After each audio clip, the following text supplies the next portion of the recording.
माझ्या आयुष्यामध्ये 95 ते 99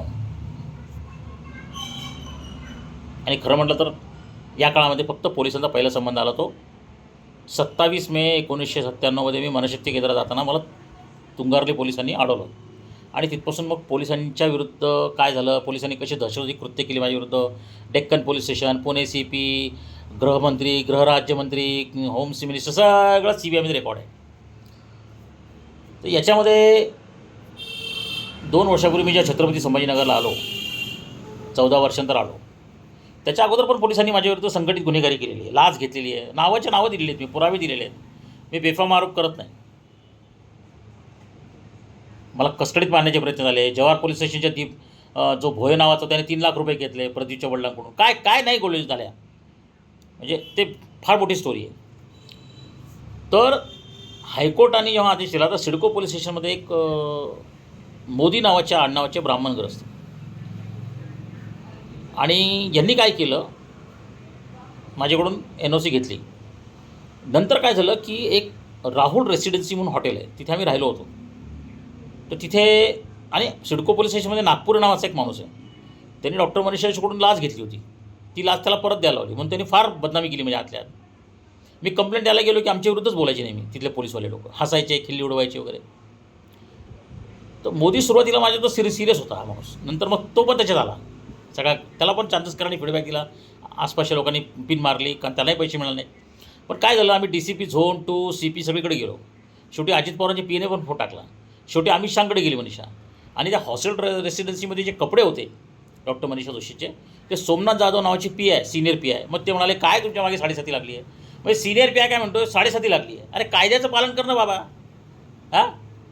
आणि माझा प्रश्न सिडको पोलीस स्टेशन असा आहे की जर एखाद्या माणसाचं बिल राहिलं असेल, पैसे राहिले असतील, त्याची बायको ठेवून घेणं हा फडणवीसांना पण प्रश्न आहे माझा. सगळ्याच घरं खात्याला प्रश्न आहे. कारण मी आता उद्यापासून आज कार्यक्रम करणार आहे. बायको ठेवून घेणं, तिचे कपडे ठेवून घेणं, वस्तू ठेवून घेणं, हे कायदेशीर आहे का? कायदेशीर आहे का? मग एका हॉटेलमध्ये मी सांगतो नाव की आम्ही सगळे पैसे दिले तरी त्यांनी सामान ठेवून घेतलं. एका हॉटेलशी आमचं देणं घेणंच नव्हतं तरी सामान ठेवून घेतलं. एकानं आम्ही ॲडव्हान्स पैसे दिले तरी त्यांनी सामान ठेवून घेतलं. हे जे काही चाललं आहे ना आमच्या विरुद्ध सगळं संघटित गुन्हेगारी, आणि याचे सूत्रधार कोण आहेत? मनशक्ती आहे, केंद्रातले लोक आहेत, पोलीस लाच घेणारे लोक आहेत, लॉबॅक करणारे आहेत, माझे नातेवाईक आहेत. आणि ह्याच्यात मी वारंवार वॉर्निंग दिली माझ्या बायकोला की हे बघ सावध हो, सावध हो, सावध हो. ती सावध झाली नाही, त्याचा फटका तिला बसला. पण बदनामी माझी झाली की बघा भास्करशींच्या बायकोचं आयुष्य भास्करशीन बरबाद केलं, बघा ते भिकेला लागतात, बघा ते हॉटेलमध्ये असे होतात. माझा मेहुणा, त्याचा जीव मी वाचवला, तो सांगतो हे हॉटेलची बिलं भरत नाहीत. मी आता सिडको पोलीस स्टेशनला हे सांगतो आहे, मोदी साहेब, सोमनाथ जाधव आता क्राईम ब्रांचला गेलेत, CP ऑफिसला. औरंगाबादचे संभाजीनगरचे DCP झोन 2, मला 24 तासामध्ये माझा लॅपटॉप तिथे राहिलेला आहे. कपडे माझ्या मिसेसशी मिळाले आहेत, कारण माझी मिसेस अमित शहापर्यंतच्या PA गेली, IG गेली म्हणून. माझा लॅपटॉपमध्ये 25 लाख रुपयाचा डेटा आहे, 4 महिन्यापासून त्याने दिलेला आहे नाही. जर माझा लॅपटॉप 24 तासाच्या आत मिळाला नाही तर मी गोपीचंद चाटेपासून तो पोलिसांच्या घरात घुसेन, त्यांचे लॅपटॉप कम्प्युटर उचलायला सुरुवात करेन. आणि तुम्ही काहीच करू शकणार नाही, मला काहीच करू शकणार नाही. तुम्ही फक्त काय करू शकता, मला गोळ्या घालू शकता, मला मारू शकता, माझं मर्डर करू शकता, पोलीस कस्टडीतून मारू शकता, हे एवढंच करू शकता ना तुम्ही. तुमची अवकातच काय दुसरी ना, तुमची काय लायकी आहे? खाकी वर्दीमध्ये दहशतवादी लोक आहेत तुम्ही. हे नाटक चालणार नाही. औरंगाबाद पोलीस आयुक्त, Aurangabad DCP zone, DCP 2, CIDCO police station, गृहसचिव इक्बाल चहल, सगळ्यांना पुरावे दिलेले आहेत. सगळ्यांना मी वॉर्निंग देतो आहे. मला 24 तासामध्ये माझा लॅपटॉप जर मिळाला नाही आणि त्या हॉटेलचे पैसे मी द्यायला लागत नाही, ते पोलिसांनी नितराने द्यावेत, गोपीचंद चाटेने द्यावेत, ज्यांनी ज्यांनी आमची घरं लुटली तर फडणवीसांनी द्यावेत, भाजपच्या लोकांनी द्यावेत. तुम्हाला काय लाज शरम नाही का? स्वतःच्या मुलांच्या करोडो अब्जावधी रुपयाच्या प्रॉपर्टी बनवता काय लायकी आहे त्यांची? आणि इथं आम्ही स्वतःच्या प्रयत्नाने उभं केलं आहे, मध्यमवर्गीय घरातून आलो आहे, स्वतःच्या टॅलेंट बुद्धीने काम केलं. आणि तुम्ही आम्ही एवढे गुन्हेगारांना आलाय का आहोत? मग कशाला शरद पवार आम्हाला बोलवतात, कशाला ठाकरे बोलवतात, कशाला मुंडे बोलवतात? आम्ही जेवढे फालतून वाईट आहोत तर कशाला आमचे नातेवाईक आम्हाला बोलवतात? अहो पोलिसांचे शिबिर घेतले आम्ही, त्याचे पैसे पोलिसांनी बुडवलेले आहेत, त्याचं काय करणार तुम्ही? पोलिसांच्या मुलांसाठी केलेले आहे, पोलिसांच्या मुलांसाठी आम्ही आमचा त्याग केलेला आहे, त्याचे पण पैसे पोलिसांनी बुडवलेले आहेत आमचे. औरंगाबाद पोलीस, पुणे पोलीस पैसे बुडवलेले आहेत. अरे तुम्ही खाऊन खाऊन किती खाणार रे? रोग होऊन मरणार तुम्ही, तुमची मुलं बाळं थुंकतील त्या संपत्तीवर. जरा स्वामी विज्ञानानंदाचं संशोधन वाचा. लाच खाऊन खाऊन खाऊन तुम्ही सगळे मरणार आहात.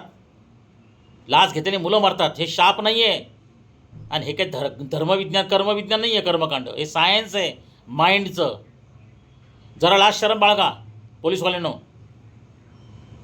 आणि तुमच्या जेवढा दम आहे ना त्या दाऊदला पकडा, हसीना पारकरला पकडा. ज्ञानेश्वरी प्रवचन करणारी माझी बायको, बरं तिचा भोंडळपणा, तिचा तिची सगळी मानसिकता आणि तिचा स्वतः घाबरण्याची पद्धत, तिला दहशत दाखवणं, ह्याच्यात सगळं मी भरडला गेलो, कुचलला गेलो. तिला 10-50 वेळा सांगितलं की सावध हो, सावध हो. आता हॉटेल फोर सीझन वरळीमध्ये काय चूक आहे आमची तिथे? त्यांना बिझनेस दिला. कोविडमध्ये आमच्यामुळे लोकांचे पगार झाले आहेत. 3 वर्षापासून कपडे ठेवून घेतले. एकनाथ शिंदेने न्याय केला नाही, अजित पवारांनी नाही, उद्धव ठाकरेंनी नाही, फडणवीसनी नाही, वरळी पोलिसांनी नाही. का? 2 लाख रुपयाचा चेक घेतला. अरे डोक्यावर बंदूक ठेवून चेक घेतलेला आहे, बिल पण दिलं नाही. 8 लाख रुपये पेमेंट झालेलं आहे. लाखो रुपयाचं माझं सामान, डेटा, करोडो रुपयाचा डेटा तिथं पडलेला आहे. 3 वर्ष झाले, 3.25 वर्ष झाले. कोणी देत नाही. का नाही देत? आम्ही गुन्हेगार आहोत म्हणून. मग हे जे करोडो अब्जावधी रुपयाचे जे फ्रॉड करतात नेते, मग त्यांच्या प्रॉपर्टी जप्त करा. त्यांच्या बायकांना उचला, घरांना उचला, प्रॉपर्ट्या उचला. आहे का दम तुमच्यात? 5 एप्रिल वरळी पोलीस स्टेशनला कोणाकोणाचे फोन येत होते? मिलिंद नार्वेकर याच्या मागचा मास्टर माइंड आहे. तुम्ही पोलीसवाले गुंड, गुन्हेगार, न्यायाधीश, मीडिया, नेते लाच खातात, दबून जातात, होय साहेब, होय साहेब, होय साहेब करता. आणि तुम्हाला नागरिक दिसला, दुबळा दिसला की त्याला ठेचून काढता तुम्ही. हे चालणार नाही. झाला तुमचा टाईम संपला. आता मी शस्त्र उचललेलं आहे दसऱ्याला, आणि मी एकटा येणार तुमच्या विरुद्ध लढायला. मी त्या हॉटेलमध्ये जाणार, त्याला मी वॉर्निंग देणार. सिडको पोलीस स्टेशन जाऊन त्यांना वॉर्निंग देणार. फडणवीसांना पण माझी वॉर्निंग आहे. फडणवीस, तुम्ही जर मला हा लॅपटॉप आणि माझं नुकसान भरपाई मिळवून दिली नाही तर मी भाजपच्या कार्याला हल्ला करणार, फोडणार. तुम्हाला काय करायचं करा. आणि फडणवीस तुम्हाला सांगतो, मला मोहन भागवत, नरेंद्र मोदी, अमित शहा कोणीही हात लावणार नाही. उद्याचा वेळ आली तर तुम्हाला हाकलून देतील पक्षातून. मला नाही हात लावणार. तुमच्यापेक्षा प्रचंड मोठा त्याग आहे माझा, सॅक्रिफाईस आहे. माझ्या मागे स्वामीजी उभे आहेत आणि मी माझ्या स्वतःच्या मागे उभा आहे. काय करायचं तुम्ही करून घ्या. मला कोणाचा सूड घ्यायचा नाही, मला कोणाचं सामान लुटायचं नाही. मला न्याय मिळाला पाहिजे. कोणाच्या वस्तू तुम्ही कसं काय ठेवून घेऊ शकता? आणि मग ज्यांच्याकडून मला पैसे यायचे त्यांच्या वस्तू घेऊ कमी जाऊन घरात. बाजूला इथं पुरुषोत्तम पंडित आहे, त्यांनी हल्ले केलेले आहेत, त्याच्या घरातली वस्तू उचलू? अरे आमच्या घरातल्या रद्दी विकली तरी हे लोक फोटो काढतात. या सगळ्यांना ह्या 2 वर्षाचा जबाबदार डॉक्टर मनीषा जोशी आहेत. त्या जबाबदारी घ्यायला तयार नाही, त्या ओपनली बोलायला तयार नाही, त्या ॲक्शन घ्यायला तयार नाहीत. आज माझ्यावर ही परिस्थिती आलेली आहे. तिच्या आईला 50 वेळा म्हटलं की बाई काय तुझा प्रॉब्लेम आहे, मी काय देणं लागतो का, ॲग्रीमेंट करतो का, सगळ्या दुनियाभरला जाऊन सांगते. ह्यांनी पैसे लुबाडले, ह्यांनी असं केलं, ते तसं केलं. समोर ती बाई यायला तयार नाही. माझे दोन्ही मेहुणे माझ्या विरुद्ध कारस्थाना करतात, गुन्हेगारी गोष्टी करतात. माझा भाऊ करतो, राजकीय नेते करतात, पोलीसवाले करतात. अरे तुम्ही काय मला चुत्या समजले का रे? हां, मी दुबळा आहे, 5 फूट 3 इंचीचा आहे, पण मी चुत्या नाही ना. काय राजकीय नव्हतं भाषा करतात. तो पडळकर काय बोलतो? अरे मी जर भाषा वापरायला लागलो ना तर तुम्हाला कान बंद नाही, डोकं मेंदू हराम होईल तुमचा. इतक्या शिव्या करू शकतो मी. आणि आता सुरुवात झाली ती.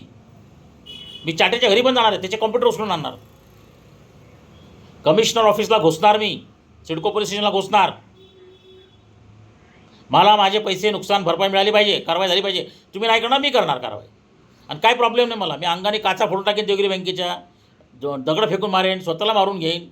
काय प्रॉब्लेम नाही मला. काम झालं पाहिजे, ही नौटंकी बंद झाली पाहिजे. क्रांती अशीच होते. अरे मी किती सायलेंटली सहन करत गेलो. स्वतःच्या चुका दुरुस्त केल्या, 550 लोकांना नोटिसा पाठवल्या, एकही उत्तर नाही. पोलीस स्टेशनपासून प्राईम मिनिस्टरपर्यंत गेलो, सहन करतोय, बरं झालं बाबा, अन्याय झाला, ठीक आहे, आपण परत उभे राहू. परत बरबादी करतात, परत उभे राहिले, परत माझेच पैसे घेतात, माझाच खच्चीकरण करतात, मलाच चुत्यात काढतात. माझे सहकारी, मित्र, नातेवाईक, हा सगळा धंदा चालूच आहे. मनस्थितीचे लोक आरामात बसून खातात पितात, राजकीय लोक खाऊन पिऊन मजेत आपले करोडो रुपयाचे, अब्जावधी रुपयाचे व्यवहार करतात आणि आम्हाला बरबाद करतात. अरे तुमच्या बापाचा महाराष्ट्र आहे का? देश का तुमच्या बापाचा आहे का? राजकीय लोकांना असं वाटतं आपण देशच विकत घेतलेला आहे. अरे तुमची अवकात काय आहे? जीडदमडीची लोक तुम्ही लोकांनी निवडून दिलं म्हणजे काय ते मालक झाले का रे? आमदार, मंत्री, खासदार झाले तर? एवढं सगळं होऊन मी निवडणुकांमध्ये लोकांना शक्ती देणं, प्रार्थना करणं, लोकांना सांगणं, अरे किती वेळा? काही लिमिट आहे की नाही? काही लाज लज्जा आहे की नाही तुम्हाला? महावितरणची लाईट बंद केली, तो पवन कुमार कचोड, तो राहुल गुप्ता हे बसलेल्या MSCBमध्ये, काय हरामखोर माणसं आहे ती. निर्लज्ज नालायक लोक. तो मंत्रालयात बसलेला आहे, महावितरणचा CEO. कुठे कुठे कंप्लेंट करायची आम्ही, किती सहन करायचं. मला उद्या राहुल रेसिडेन्सी हॉटेल जे आहे MGM हॉस्पिटलच्या समोर, तिथला माझा लॅपटॉप पाहिजे, नुकसान भरपाई पाहिजे मला. त्यांनी माझं सगळं 15-25 लाखाचा, महाराष्ट्र शासनाच्या विरुद्ध डॉक्टर कल्पना ओके आणि एक दलित दाम्पत्याने जे PhD संशोधन करणार आहे, त्यांनी सुप्रीम कोर्टात केस केली. 127 कोटी रुपयाची केस ते जिंकले महाराष्ट्र शासनाच्या विरुद्ध. कारण का सुप्रीम कोर्टाची केस काय युनिक आहे का, त्यांनी सांगितलं की प्रॉपर्टी म्हणजे फक्त वस्तू घरं नाही, इंटेलेक्च्युअल प्रॉपर्टीची चोरी, त्यांचा डेटा चोरीला गेला. आमची घरं त्याला 6 वेळा उद्ध्वस्त केली, डेटा चोरीला गेला, प्रॉडक्ट गेले, संशोधन गेलं. हे 30 वर्ष सगळं चाललं आहे आमच्या विरुद्ध. आता नाही होणार. आता मी आगच लावणार. मी चाटेच्या कोचिंग क्लासला आग लावणार, त्याच्या घराला आग लावणार, पेटते बोळे टाकून देणार, त्या अबॅकसच्यामध्ये पेटते बोळे टाकणार, तिथले फर्निचर तोडून मोडून टाकणार, लोकांचे मीटर तोडून टाकणार, महावितरणच्या ऑफिसमधून हल्ला करणार.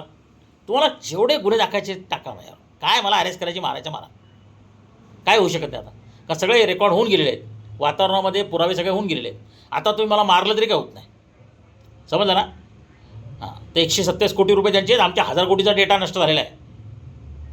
कधी शरद पवारांनी केला, कधी उद्धव ठाकरेंनी केले, महाराष्ट्र शासनाने केला, कधी पोलिसांनी केला. जो तो आमच्यावर हल्ला करतो. जो तो का, आम्ही ब्राह्मण आहे, आम्ही मध्यमवर्गीय आहे, आम्ही लढू नाही शकत, आमच्याकडे गुंड नाही आहेत, ब्लॅक पैसा नाही, स्वित्झर्लंडच्या बँकमध्ये पैसा नाही आहे, ब्लॅक प्रॉपर्टी नाही आहेत. काय नाही केलं आम्ही या समाजासाठी. नेत्यांसाठी काम केलं, मुलांसाठी काम केलं, कधी जातपात पाहिली नाही, इमर्जन्सीमध्ये सेवा दिली, आमच्या कपॅसिटीच्या बाहेर जाऊन आम्ही या देशासाठी काम केलेलं आहे. काय केलं राजकीय नेत्यांच्या मुलांनी, काय देशासाठी काम केलं सांगा बरं. हा राहुल गांधी बडबड करत हिंडत असतो. 21 वर्ष खासदार आहे हा माणूस, एक नंबरचा नालायक माणूस आहे हा, आणि देशाला धोक्यात आणणारा माणूस आहे हा. मी काय भाजपची भाषा नाही बोलत आहे. काय माणसाला अनुभव आहे हा.